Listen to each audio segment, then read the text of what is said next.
So I'm Gemma. I'm an intern with DNF Project Search on placement with Autism Network Scotland. Today we're sharing this vlog, providing an easy access version of the Autism and Aging Well pilot report, produced by Autism Network Scotland, based at the University of Strathclyde. I am joined today by Neil, Richard and Lindsay. So let's start with you all introducing yourself.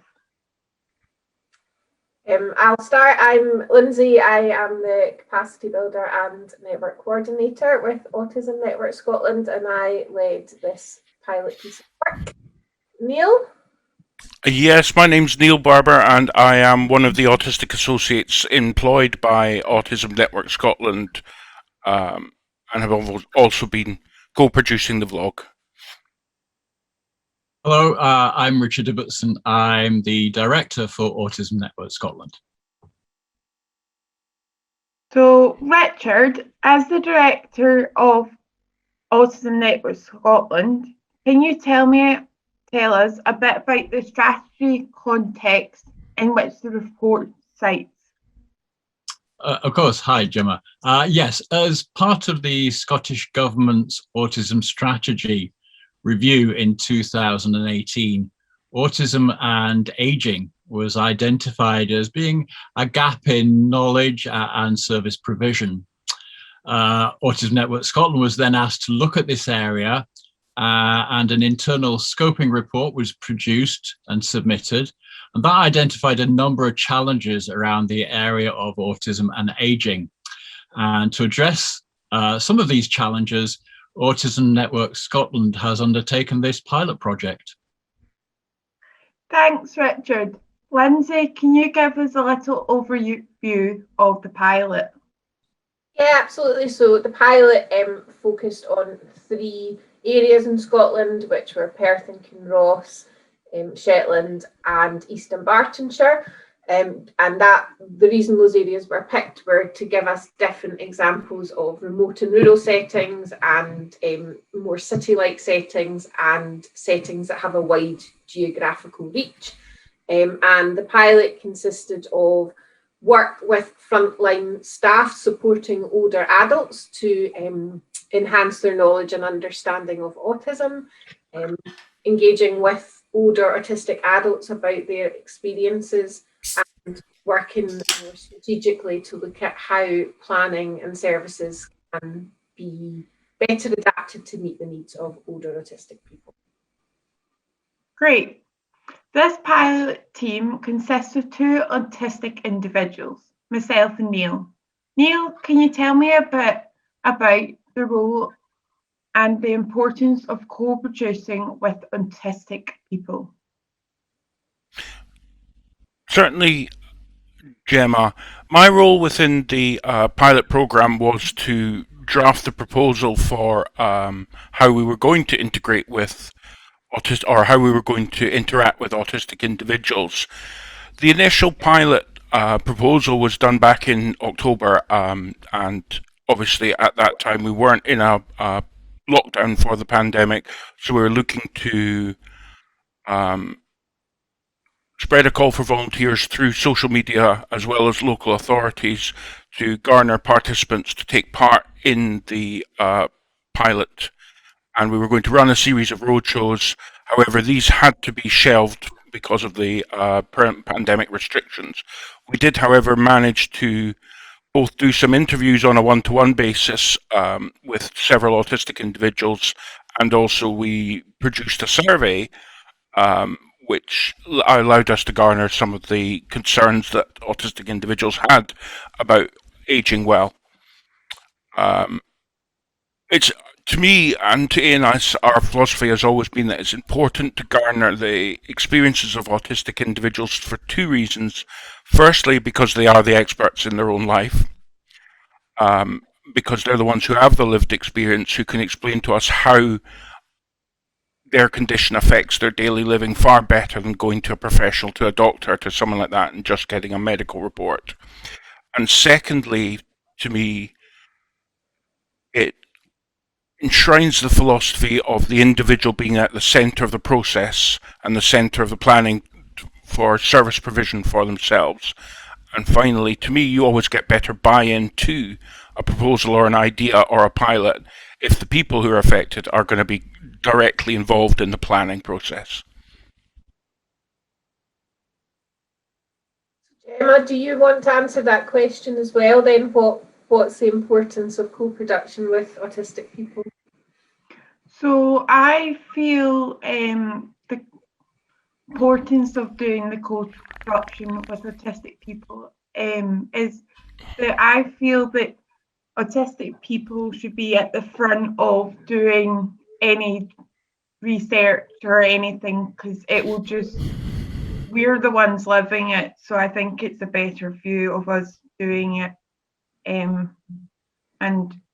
I think it's easier for people when it comes to doing finding out stuff if they have real life experiences to relate it back to, than just having it from a doctor. So, Lindsay, can you give us a general overview of what the pilot consists of? Yeah, absolutely. So we delivered workshops to frontline practitioners supporting older adults, that it's likely that they will be supporting autistic people at some point, but we know that people working with older adults don't have a lot of knowledge or understanding of autism and the way that might impact. So we ran workshops looking at what autism is in general and how that might impact an older person. The training was co-developed by myself and you, Gemma, and Neil. And all the workshops were co-delivered with either myself and Gemma or myself and Neil. And it just gave people an opportunity to talk about how they provide services, how they might recognise if somebody was autistic, and how they might adapt their services to support that difference. Neil will talk later about the engagement we did with autistic people, and we spoke with people responsible for planning for services for older adults and services for autistic people, to look at how those different planning pathways work and how they can join up better. Gemma, you did some desktop research that was kind of going on in the background during the pilot. Can you tell us a little bit about your desktop research? Yeah, so I've been doing collecting information of organisations and different charities that are available in the 3 areas, and putting all the information onto an Excel spreadsheet, which was very long. And then I ended up phoning some of the services to see what they thought, if their service was autistic friendly, and what training would help, and what they would want to help with it, make it autistic friendly.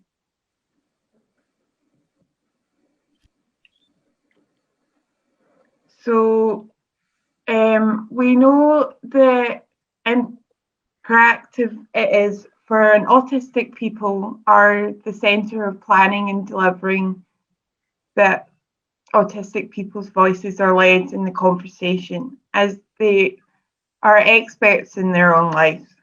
Neil, what sort of engagements did you carry out with the autistic individuals, and what were some of the responses? The main, as I said previously, the main form of interaction we were able to do because COVID restrictions, etc., was an online survey. It asked a series of questions relating to how individuals felt about themselves, what age their diagnosis was, to get an idea of whether people were getting diagnosed a lot later in life. And we also did, how do you feel? What are the things that concern you most about aging well? Again, to try and garner that information about what concerns they had. We also asked at what sort of responses would be helpful and the sort of services that would help them. Befriending was a big one that came up. A few people said that having somebody to help alleviate the social isolation who is professionally qualified, both in autism and in dealing with the comorbid conditions that come along with older age, such as dementia and Alzheimer's, would be extremely useful, that would have the patience and the understanding to be able to support them to access services in the local community and to live a more fulfilling life. There was a lot of interest. There's often been a misconception with autism that autistic people are quite happy being sat on their own in their rooms. And one gentleman certainly responded that that was not the case for him, and that actually, in his opinion, autistic people often were desperate to have friends and desperate to have a wide social circle and to engage with their community and individuals within their community, but that actually the problems that he had with social communication, coupled with the problems of growing older, such as loss of sight or loss of hearing or other old age conditions such as Alzheimer's and dementia, he was worried would impair him even further and stop him, and that having these sort of befrienders or a service that could support him to access his local community would be incredibly beneficial. We also managed to get a few interviews. I think Lindsay herself actually did one with an individual who was diagnosed, was it in their 90s, Lindsay? Yep. Mm-hmm. So we actually still have people who are incredibly old who are being diagnosed, and it was interesting to get their perspectives on what happened and how they felt and issues surrounding that. So we did get a good amount of feedback, despite the fact that we weren't able to initially do what we wanted to do, which is go out and meet in person and conduct roadshow events, etc. Great. So there has been many supports and services for older people living in Scotland. Can you tell me a bit about the conversations you had with Age Scotland staff and the implications for older autistic people? Certainly, we've actually had quite a productive relationship with Age Scotland. Actually, dating way back to our initial, Lindsay and I co-authored a report in late 2019, early 2020, into autism and aging as a prerequisite before we moved on to the pilot stage. And we've been working with them since on several initiatives, including producing a guide for older autistic individuals as to what services are available and what supports are available, and looking at some way we can maybe come up with some sort of accreditation that would allow autistic individuals to understand that certain ones have been approved as autism friendly. We also had a long conversation with them both for the initial report and on the pilot, and we've actually done a vlog. There's also a video on our website of our interview with Age Scotland, if people are interested in that. And from that, we garnered useful information about the services that they offer. For example, their main one that was of a huge amount of interest to me was preparation for retirement, which helps alleviate a lot of the stress that autistic people have regarding transitions. And that it doesn't just do the financial things, it's a whole of, trying to think the best, whole of body, if that makes sense. So it looks at the emotional, the physical, leaving work, the problems and possible depression of having loads more free time during the day because they're not working, as well as obviously understanding that when you retire, you all of a sudden move from what could be quite a sizable monthly income to a much smaller income with a pension, and how that's going to affect spending habits, etc., to help people prepare. And having listened to them, I thought myself, as an autistic person, it would help me greatly to help alleviate that stress over the transition and to help me feel a bit more comfortable that I am prepared for that stage in my life. They also provide a very useful telephone advice service on a range of issues, and we are currently working with them to see how we can make that more accessible to autistic individuals, so that they can also access that service, and that the people on that are trained, or at least have an understanding of what autism is and how it's likely to present in a phone conversation situation, and how to interact and communicate effectively with an autistic person. So that was very good. We're also looking at if there's any way we can help support them from the autistic person's viewpoint in the policy and campaigning they do, and the lobbying of government for policy change, etc. So overall, it was incredibly interesting and productive to speak to them, and certainly give us certainly me, a much deeper understanding of what Age Scotland do, and also opened up quite a few opportunities for ANS to work with them to improve the outcomes for older autistics. That sounds really great. We know it's important to hear from parents and carers of older autistic people. Lindsay, can you tell me a bit about the discussions you had with PASDA? Yeah, so I carried out an interview with Kath Purdy and Susan Chambers from PASDA, which is an organisation providing support and information to parents and carers of autistic adults in Scotland. And we've recorded the conversation, so it's available on our website, and we just talked about some of the challenges that older parents of older autistic adults face. Talked a lot about the fact that there are services and supports for younger adults, but as that person gets older into their 50s, 60s, 70s, their parents are getting older as well, so their parents' health might be declining, their parents' situations might be changing, and that's going to impact both on families and on individuals. So just giving recognition to the fact that it's really important to include parents and carers in these discussions as well, because the impact on them will be different to the impact on the autistic individual. So we've talked there about the strategic context, about autistic engagement, and about links with third sector organisations. Gemma, can you tell us a bit about how the workshops with the health and social care staff went, and some of the feedback that you received? Yeah, so through the training that we've been doing, there's been a lot of good feedback through it. Most of them have said that it's been great to have someone who's autistic there so they can give life experiences. We do a poll at the start and at the end of the training to see what has grown and how they've thought us as presenters were doing. And I have made graphs for this, which is in the report. But they've all said it's really good feedback, and they've always said that we can always do with more training, and they would recommend it to their colleagues.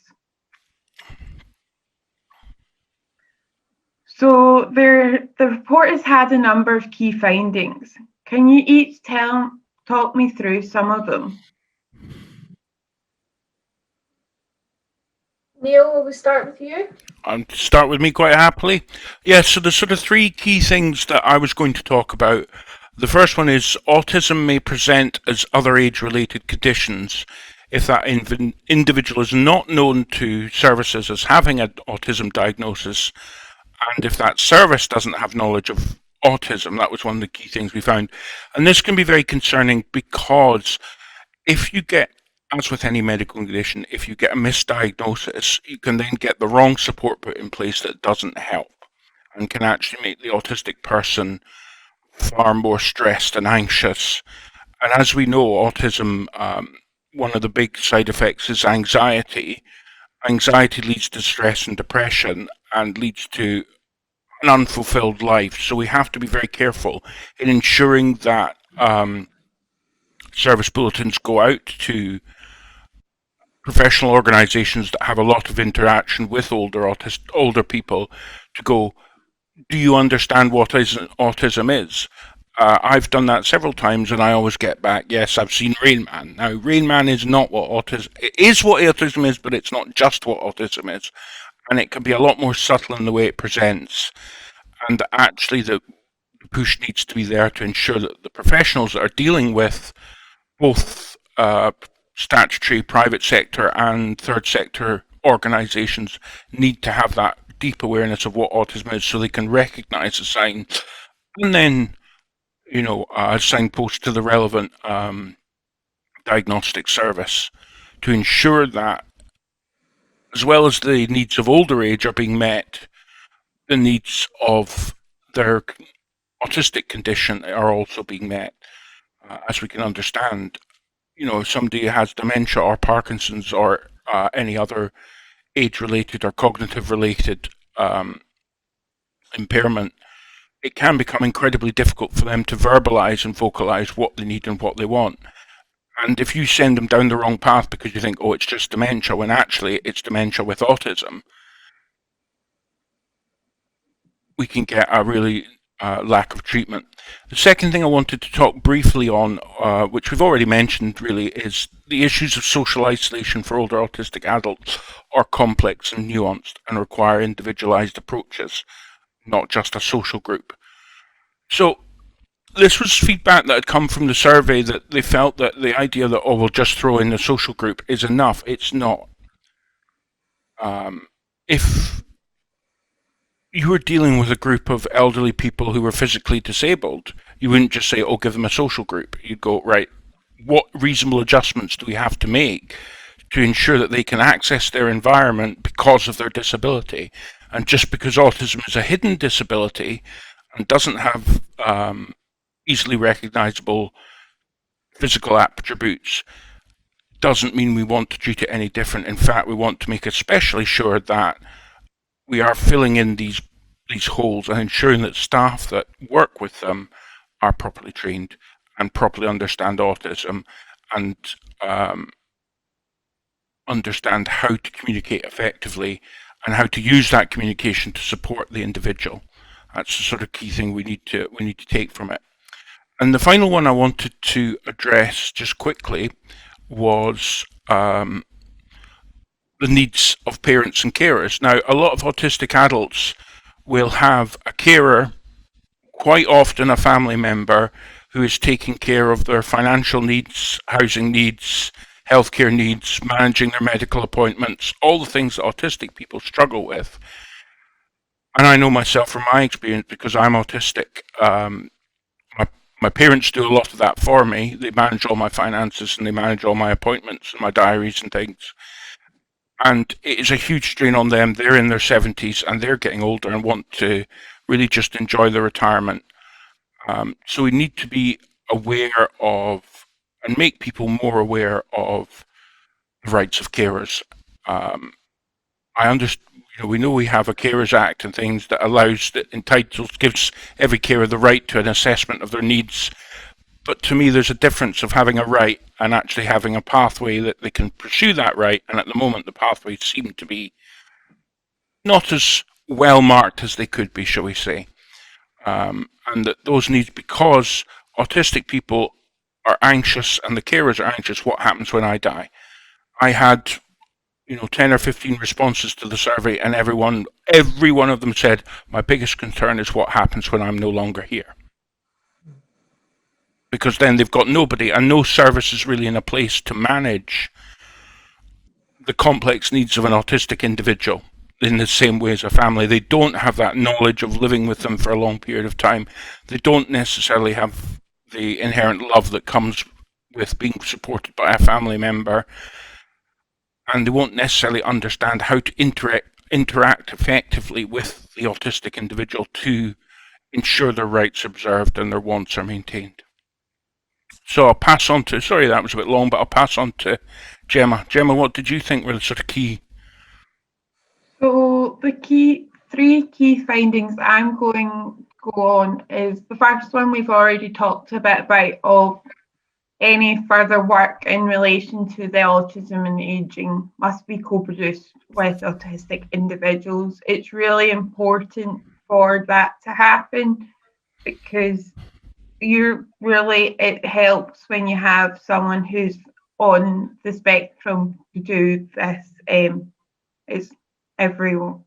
just makes it easier. And then the next one I'm going to go for is those working with older adults need to be more aware of autism. The way autistic people might access services, and the way in which the autism might impact various components of aging. So just spreading more awareness to these services needs to be made, and it just needs to be expanded a bit more, and telling them what parts might impact what, and so they have a knowledge. That was one of our questions from the training, was what part will impact what, and they wanted a list, so we added that in. So the last one I'm going to do is diagnosis much later in life still has a really powerful impact on a person's life and needs further exploration and understanding. It doesn't matter when you're diagnosed, it will have an impact on your life. And even if you're older, if you have the right diagnosis, they'll be able to put the right services for you in place. So it will help in the long run if you have the correct diagnosis. Lindsay, I'll pass it on to you. Thanks, Gemma. So the three findings I'm going to talk about, the first one is that partnerships with age-specific organisations will utilise existing resources accessible to autistic individuals. So as Neil said earlier, we know there are lots of services and supports and things in place for older adults. So it's not about reinventing what's already there, it's about looking at what's there and working in partnership with these organisations to make them accessible to autistic people. Further research is needed into the physical and cognitive impacts of ageing on autistic people and vice versa. So we still don't know a lot about how being autistic will impact on age-related conditions and how age-related conditions will impact on being autistic. So we need to know more about that. So we need to do further research. And the complexities of ageing need specific consideration for autistic individuals.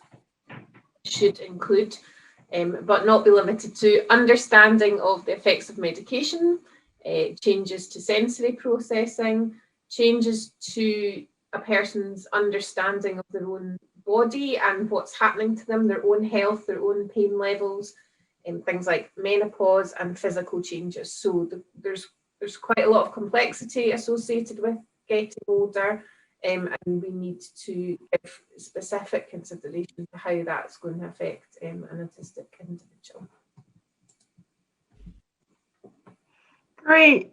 So we know the importance that the report findings turn into action. In terms of what's happening next, Richard, can you tell me a bit about the future plans? Yes, well, I think there's two levels to this. I think there are, on a very practical basis, we would be keen to extend some of the activities of the pilot. Obviously, we have the training for the input for staff working in older people's services, and that's something that we could continue to roll out, and that would have benefits, as we've heard. Secondly, on a kind of more knowledge-based level, the findings really demonstrated the need for sharing, developing further knowledge around a lot of different aspects. So I think Autism Network Scotland certainly wants to continue to share what we've learned through the pilot and learn what the priorities are and the findings, and just generally continue to discuss this important area, to share knowledge with others. And that's where partnerships like our partnership with Age Scotland really come into play and are very important for continuing that dialogue in the future. So the pilot's been really useful, I think, in taking us a certain way, but we want to continue that sharing of knowledge and that development of knowledge further. Great. So we've talked through the report. Do each of you want to give any final thoughts or comments? I just the final thought that this work is really important, and because of how knowledge and understanding of autism has developed over the years, I think the needs of older autistic people have kind of been left because the focus was on children and then young adults and then adults and now older adults. So I think, yeah, it's just really important, and the impact that thinking of somebody in their 80s or 90s getting a diagnosis at that point in life, just the huge impact that that's going to have on an individual. So yeah, that's my final thought. Neil, what about you? Really a reiteration of what you said was, the importance of respecting everybody as an individual, and just because they're older and maybe don't contribute financially as much to society, older people are still individuals, and individuals deserve our care and respect. So we need to keep that focus and make sure that a whole of life approach that was mooted in the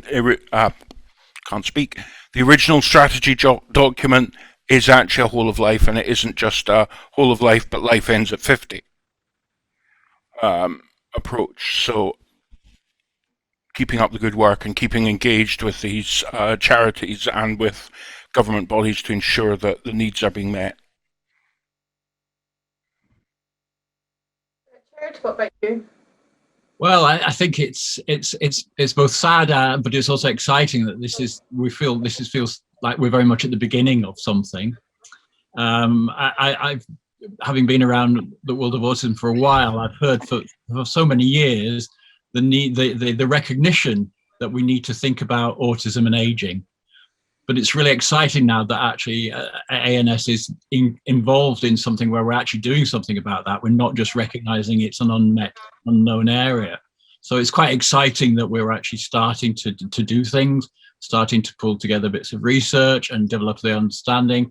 And just that as you said earlier, that fact that people are being diagnosed well into their older age is fascinating and interesting, and has lots of things that we need to consider moving forward. So yeah, my final thoughts are this is an important area, and it's great that we're actually starting to deliver some activity around that. Gemma, what about you? So I think my final thoughts is, I think it's been a really interesting pilot for me, and it's been really interesting placement for me to do through my project search. And it's been nice to see how all the different components are getting fit together and just everyone wanting to learn, because when I was younger, not very many people were very coherent about it. But now seeing how many people and how many organisations want to learn more is really encouraging. Yeah. So thank you very much. We hope you enjoyed the overview of the Autism and Aging Well pilot. For a full copy of the report, you can follow the link on the next slide. Contact details for the team at Autism Network Scotland can also be found there. Thanks. Bye.